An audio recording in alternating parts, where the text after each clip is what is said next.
నమస్తే విషయ మేడం. నమస్తే ఉషా. భార్యాభర్తల మధ్య కామన్గా మిస్అండర్స్టాండింగ్ మనం చూస్తూనే ఉంటాం. కొన్ని సందర్భాల్లో ఏమవుతుందంటే మనం చాలాసార్లు గమనిస్తుంటాం, మన కింద కామెంట్స్ కూడా ఎక్కువ మంది హస్బెండ్స్ పెట్టేది, ఏదైనా పొరపాటున ఒక మాట వాళ్ళు తప్పు చేశారన్నప్పుడు ఒక మాట మనం జారినా దాన్ని సీరియస్గా తీసుకుని 3-4 డేస్ మాట్లాడకుండా ఉండడం, సైలెంట్ ట్రీట్మెంట్ అని ఇంతకుముందు ఒక వర్డ్ కూడా మనం యూస్ చేసాం. అలా తెలియకుండానే సైలెంట్ ట్రీట్మెంట్ ఆడపిల్లలు ఎక్కువగా ఇస్తూ ఉంటారు. అది ఏ రిలేషన్లో చూసుకున్నా చాలా ఎఫెక్ట్ చూపించే అవకాశం కనిపిస్తూ ఉంటుంది. అన్ని డేస్ పాస్ ఆన్ అవుతూ ఉంటుంటే తెలియకుండా గ్యాప్ అనేది వస్తూ ఉంటుంది. ఎస్పెషల్లీ పిల్లలతో మాట్లాడించడం, లేదంటే సైగలతో చెప్పేయడం, లేదంటే టెక్స్ట్ ద్వారా పంపించడం చేస్తూ ఉంటారు. ఇది రిలేషన్కి ఎటువంటి ఎఫెక్ట్ ఇచ్చే అవకాశం ఉంటుంది అంటారు? లాంగ్ రన్లో చూసుకుంటే కరెక్ట్ పద్ధతి అంటారు అసలు ఇది? కరెక్ట్ పద్ధతి అని ఎలా అంటాం? కరెక్ట్ పద్ధతి కాదు. ఎందుకంటే ప్యాసివ్ అగ్రెసివ్ ట్రీట్మెంట్ అంటాం మనం దీన్ని. సో ఇది అస్సలు కరెక్ట్ కాదు. మనం కూడా చాలాసార్లు డిస్కస్ చేసాం. అంటే ఆ సైలెన్స్ అనేది నువ్వు అప్పుడు మాట్లాడితే ఇంకా పెరుగుతుంది వాదన, ఇంకా గొడవ పెద్దదవుతుంది అన్నప్పుడు కామ్ చేయటానికి కాసేపు వాడుకోవాల్సిన ఒక అస్త్రమో లేకపోతే టూల్ కానీ ఏదన్నా అవుతుంది. ప్లస్ అప్పుడు అది చాలా బాగా పనిచేస్తుంది, ఆ కామ్నెస్, ఆ సైలెన్స్ అనేది. అంతే తప్పితే విషయాన్ని రిజాల్వ్ చేయకుండా మనం 3 రోజులు 4 రోజులు మాట్లాడటం గనక ఆపేస్తే స్లోగా ఏమవుతుందంటే భార్యాభర్తల మధ్య దూరం పెరిగిపోతుంది. సో నాకు తెలిసిన ఒక కపుల్ క్లయింట్స్లోనే అతను చెప్పాడు, ఏంటని, ఏదన్నా గొడవ అవుతుంది అయిపోతుంది, ఇట్లాగే 4 రోజులు వారం రోజులు మాట్లాడదంట వాళ్ళ ఆవిడ. అప్పుడు ఇతను ఏం చేస్తాడు, యుఎస్లో ఉంటారు వాళ్ళు, ఏం చేస్తాడు, ఆఫీస్ అవగానే ఎక్కడ పడితే అక్కడ మనకి వెళ్ళినట్టు ఫ్రెండ్స్ అది బాగుండరు, ఎవరి పని వాళ్ళది కదా. యుఎస్లో ఎవరి పనులు వాళ్ళకు ఉంటాయి. దట్టు వీక్ డేస్లో అంటే ఆఫీసులకు వెళ్ళి రావటం వాళ్ళ షెడ్యూల్ వాళ్ళకు ఉంటుంది. ఇక్కడలాగా మనలాగా వాళ్ళ ఇంటి మీదుగా వెళ్తున్నాం కదా, చక్కగా కనిపించి వెళ్దామని బుసుక్కుని రాటాకు ఉండదు. చెప్పకుండా వచ్చావేంటి అంటారు గబుక్కున. అందుకని మనం ఇలాంటి పనులు అక్కడ చేయకూడదు. అప్పుడెప్పుడో కూడా జోకులు వేశారు. సరే కొంచెం డీవియేట్ అయిన టాపిక్కి చెప్తాను. ఐశ్వర్యరాయ్ని మీరు ఇంకా మీ అత్తమామలతోనే ఉంటున్నారా పెళ్ళైన తర్వాత అని నవ్వుకుంటూ వ్యంగ్యంగా అడుగుతాడు అక్కడ యుఎస్లో ఇట్లాగే ఒక టీవీ రిపోర్టర్. అడిగినప్పుడు అంటే ఏంటి, పెళ్ళై ఇంత అయినాక పిల్లలు కూడా ఉన్నాక మీరు ఇంకా అత్తగారితోనే ఉంటున్నారా అని అదొకలాగా ఎక్కడో వ్యంగ్యం పొడసూపుతుంది అనమాట. అందులో అంటుంది, అవునండి మాకేం అది ఇబ్బంది కాదు, మాకు అమ్మ నాన్నలు కలవాలంటే కూడా అపాయింట్మెంట్ తీసుకెళ్లాల్సిన దుస్థితిలో మేము లేము అంటుంది. కొట్టినట్టు చెప్పింది అనమాట. అందరూ అసలు క్లాప్స్ కొడతారు ఆ సమాధానానికి. అలాగే మనం ఎప్పుడంటే అప్పుడు చెప్పకుండా వెళ్ళటానికి ఉండదు అక్కడ. అందుకని ఇతను ఏం చేసేవాడు, వచ్చి వాళ్ళ మన గరాజ్ ఉంటుంది కదా, సెల్లార్లో కార్ పార్కింగ్లోనే 1 గంట టైంపాస్ చేసి మెల్లగా ఇంకా తప్పదు అనుకున్నప్పుడు ఇంట్లోకి వస్తాడంట. ఎందుకండి అలా అంటే, మరి అంటే వెళితే మాట్లాడకుండా ఒక వ్యక్తి పక్కనే ఉంటూ మాట్లాడకుండా ఉంటే అనీజీగా ఉంటుంది, ఆ అట్మాస్ఫియర్ ఇబ్బందికరంగా ఉంటుంది. దానికి బదులు అతను ఏం చేస్తున్నాడంటే, ఆ పెండింగ్ వర్క్ ఏదన్నా ఉంటుందనుకో, హాయిగా సెల్లార్లో కార్లో కూర్చొని అదంతా కంప్లీట్ చేసి ఇక వెళ్ళాలిరా రాముడా దేవుడా అనుకున్నప్పుడు ఇంట్లోకి వస్తాడనమాట. అక్కడ పెట్టింది ఏదో ఉంటే తినేసి పడుకుంటాడు కామ్గా, పెట్టి ఉంటే, లేకపోతే అది లేదు. సో ఇది అసలు ఎంతవరకు కరెక్ట్ అంటే, నువ్వు ఏమి ఆశించి మాట్లాడకుండా ఉంటున్నావు? నీ భర్త నీకు దగ్గర అవ్వాలనా, నీ భార్య నీకు దగ్గర అవ్వాలనా, లేకపోతే ఇంకా దూరం అవ్వాలని? కొంతమంది అబ్బాయిలు కూడా చేస్తుంటారు. వాళ్ళు తక్కువ వాళ్ళు, ఎవరు తక్కువ వాళ్ళు కాదు. వాళ్ళు ఇద్దరిలో ఒకళ్ళు కొన్ని చోట్ల అబ్బాయిలైనా అమ్మాయిలైనా చేస్తుంటారు. ఇప్పుడు జనరల్గా మనం ఏం వింటూ ఉంటాం, ఒక భార్య మనల్ని నమ్ముకుని వచ్చినప్పుడు ఏదన్నా ఒక మాట అన్నా కానీ, అబ్బా అనవసరంగా నిన్ను పెళ్లి చేసుకున్నాను ఇట్లాంటివి ఏదన్నా అన్నా, దాన్ని పూర్తి సెంటెన్స్ డైరెక్ట్ మీనింగ్ తీసుకుని ఈ అమ్మాయి నన్ను అనవసరంగా పెళ్లి చేసుకున్నానంది, నేనంటే ఇష్టం లేదేమో, ఇన్ని అనుకోక్కర్లా. ఎందుకంటే ఆ కోపంలో ఏదో అంటారు, నీతో ఎలా బిహేవ్ చేస్తుంది, నీకెంత ప్రేమగా కొసరు పెడుతుంది, నువ్వు లేటుగా వస్తే ఎంత అల్లాడిపోతుంది, నువ్వు త్వరగా రావాలి నీతో టైం స్పెండ్ చేయాలని ఎంత కోరుకుంటుంది, నీకేదన్నా బాగోపోతే ఎంత కేర్ తీసుకుంటుంది. వీటిల్ని బట్టి సర్లే ఇప్పుడు అంటే నన్నుగాక ఎవరిని అంటుందని అనుకోగలగాలి. సేమ్ అలాగే మరి మనం ఒక భర్తకు చెప్తున్నాం. చాలా చోట్ల అన్నీ మనం ఎక్కువ మట్టుకు చూస్తే అందరూ భర్తకు సలహాలు చెప్పేవాళ్ళే. ఇలా ఉండాలి భార్యతో, అలా ఉండాలి భార్యతో అని. ఎందుకు ఆ సిస్టమ్ ఎందుకు అలవాటైంది? ఒకప్పుడు అన్నీ వదులుకుని కమ్యూనికేషను, కాంటాక్ట్స్, మళ్ళీ ఒకసారి అత్తగారింటికి వస్తే పుట్టింటికి వెళ్ళటానికి చాలా రోజులు పట్టే కాలం నుంచి వచ్చినాయి మనకిట్లా, మనల్ని నమ్ముకుని వచ్చింది అత్తగారింటికి వచ్చింది అని. ఇప్పుడు ఎక్కడా వచ్చిన తెల్లారే వేరు కాపురాలు పెడుతున్నారా? అవునా కదా, కాలం మారింది కదా. సో ఇప్పుడు అబ్బాయిల పరిస్థితి కూడా కాస్త ఇలాగే ఉంటుంది. కానీ అమ్మాయిలు కూడా మరి సరే ఏదో స్ట్రెస్లో ఉండుంటాళ్లే, వర్క్ స్ట్రెస్ ఎక్కువైంది కదా, లే ఆఫ్లు ఎక్కువైపోతున్నాయి, అసలే ఉన్నది ఉద్యోగం సంతోషించి ఏదో అంటే అన్నాళ్లే, నన్ను కాకపోతే ఎవరిని అంటాడు అని మరి వైఫ్ కూడా అనుకోగలగాలి కదా.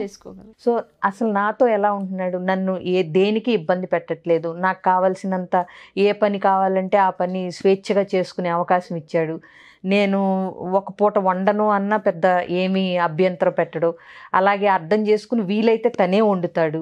అవునా, ఇంత కష్ట సుఖాల్లో ఇద్దరం తను కూడా హెల్ప్ చేస్తున్నప్పుడు ఎప్పుడన్నా స్ట్రెస్లో ఒక మాట విసుక్కుంటే దాన్ని అర్థం చేసుకుని, నీకు బాధేసింది అనుకో, నేను ఎప్పుడు చెప్తాను, అప్పుడు కామ్గా ఉండి తర్వాత ఇట్లా నువ్వు విసుక్కుంటాం వల్ల నేను కొద్దిగా హర్ట్ అయ్యాను అనేది చెప్పమని చెప్పగలగాలి, మొయ్యకూడదు యాక్చువల్గా.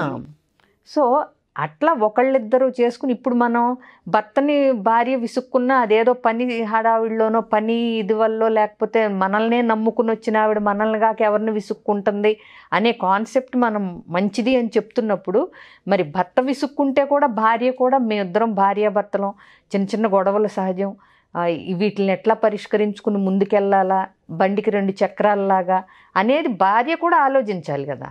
అవునా, సలహాలన్నీ మగవాళ్ళకే ఇస్తూ పోతే వాళ్ళకు కూడా ఇబ్బందులు ఉంటాయి అనేది మనం అర్థం చేసుకోవాలంటాను నేను. అంతే.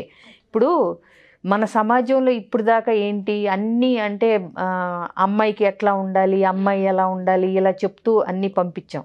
బట్ ఇప్పుడు అమ్మాయి కనీసం 10 మందికి చెప్పుకుని రిలీఫ్ పొందుద్ది. అవునా, వీలైతే కడివిడి కన్నీళ్లు గార్చి చక్కగా ఏడ్చే ఫ్రీడమ్ ఉంది, ఏడుస్తుంది. అదే మగవాడికి నలుగురికి చెప్పలేడు, ఏడిస్తేనేమో మగవాడు ఏడిపేంటి చవట దద్దమ్మలాగా. ఇప్పుడు మనకేంటి కన్నీరు ఆపుకోగలిగిన బ్యాలెన్స్ చేసుకునేవాడే పెద్ద మగాడు. అవునా, సో ఇలాంటివి ఉంటాయి. ప్లస్ ఆడాళ్ళు చుట్టాలకు పక్కాలకు అందరికీ ఫ్రెండ్స్కి అందరికీ చెప్పుకుని బాధపడతారు, వీడికి ఆ ఫెసిలిటీ కూడా ఉండదు పాప మీ పిచ్చిమానవుడికి. అవునా, సో నేనేమంటానంటే ఇద్దరు ఈక్వల్. ఇప్పుడు భార్యాభర్తలు ఇద్దరు సమానం అంటున్నప్పుడు అన్నీ సమానంగా, కష్టమో సుఖమో పోట్లాట్లైనా సమానంగా, వాళ్ళు విసుక్కుంటే పడాలన్నప్పుడు వీళ్ళు విసుక్కున్నా పడాలిగా, తీసుకోగలగాలిగా.